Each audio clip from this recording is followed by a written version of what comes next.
So far we haven't talked about airstream all that much. One of the reasons for that is that I think that if you just breathe pretty naturally, deeply through the bottom of your lungs, fill up the lungs, the air comes out by nature. That's what our lungs are designed to do, to move the air out.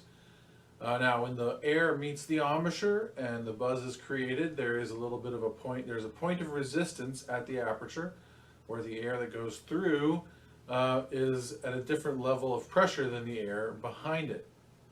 So we create that point of resistance very naturally with the lips. And obviously when you're buzzing, because there's more resistance, it takes longer for the air to escape your body than if you're just breathing normally. So a normal breath.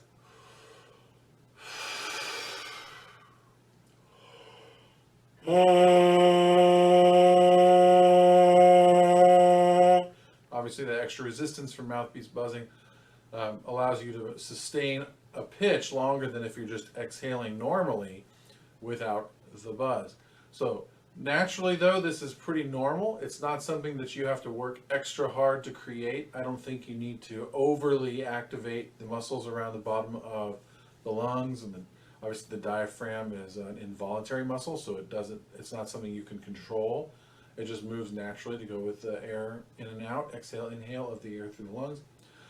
So yes, there is a little bit of resistance, and you want to kind of find that spot, that feeling where you feel the resistance, where this natural pressurized airstream wakes up, and then move the air through at the point of resistance from the bottom where those muscles reside. And that's what people call support, when the muscles are there kind of helping move the air out.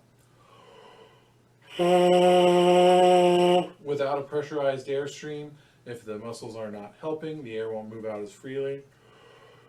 You might get a weaker, more dull, feeble kind of tone quality, and that can show up in the buzz as well. So I think it's important to understand how the air works, to try and make it as natural as possible, but not necessary that you go all out and do hours of breathing exercises or anything like that.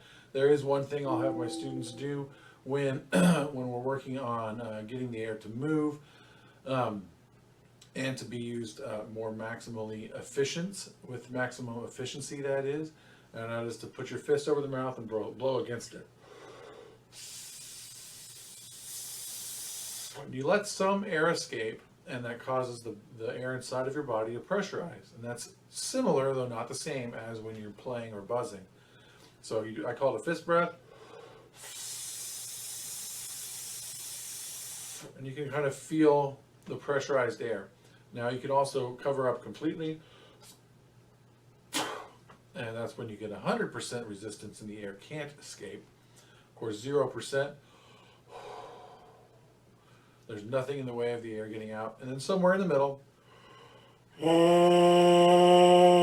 is a good solid buzz and sound on the horn when you have the pressurized airstream. Should be really nice and easy. Should be really relaxed and full.